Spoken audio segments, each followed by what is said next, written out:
couldn't imagine facing that horror.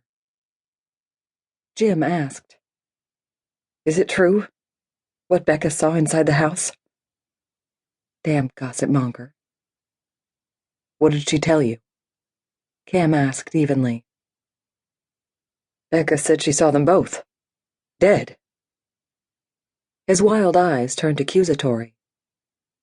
"Did the sheriff's office intend to notify us?"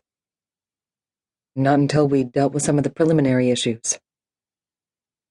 Cam hadn't expected this grisly situation would be kept under wraps for long, not in a town this size, especially since both Angela and Jeff and their families were well-liked within the community.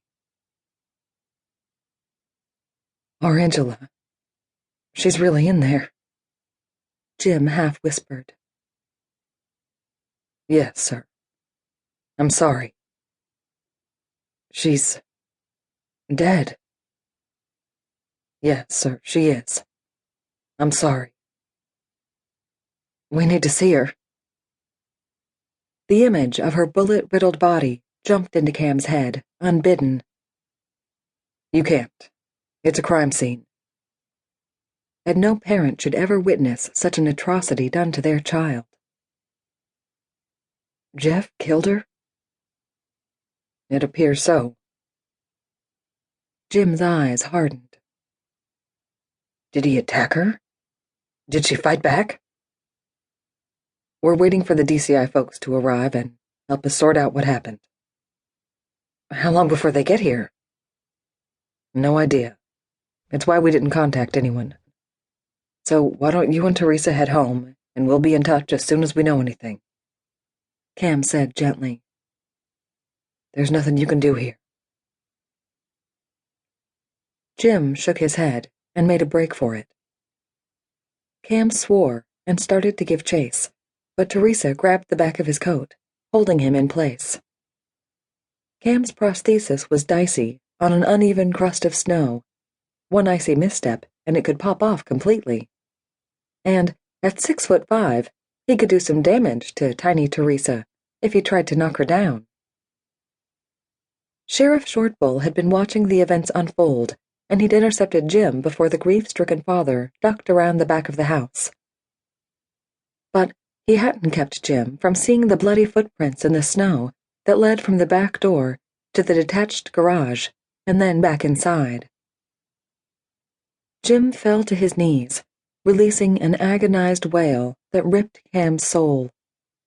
Teresa immediately let go of Cam. He turned, expecting to see her racing toward her anguished husband, but she was making a beeline for the unmanned front door of her daughter's house. "Fuck." Cam snagged her arm, stopping her, and managed to duck when she took a swing at him. "Let me go. I have to see her. I have to know that she's really—" "Trust me when I tell you that you don't want to see her like that. Please, Mrs. Swenson, listen to me. Don't try to go in there again. It's for the best." Teresa crumpled to the ground and wept. He couldn't do a damn thing but stand beside her and listen while she sobbed inconsolably, wishing he were anyplace else but here, watching a family's life forever changed. And just when Cam thought it couldn't get any worse, another car barreled up the driveway.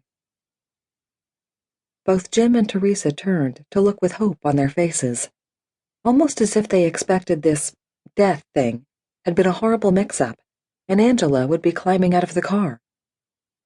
Cam squinted. Was that Angela's sister, Monica? Then snow flew as Jim and Teresa raced toward the Lincoln.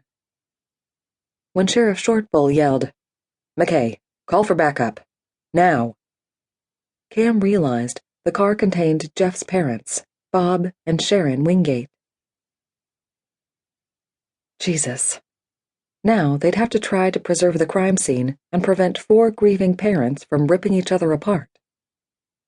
After Cam called in an immediate request for assistance, he hustled over to help the sheriff, who was dodging blows from Jim Swenson as he tried to stop Jim from attacking Bob Wingate. Screaming and obscenities echoed to Cam's left as Teresa rained down her frustration on Sharon.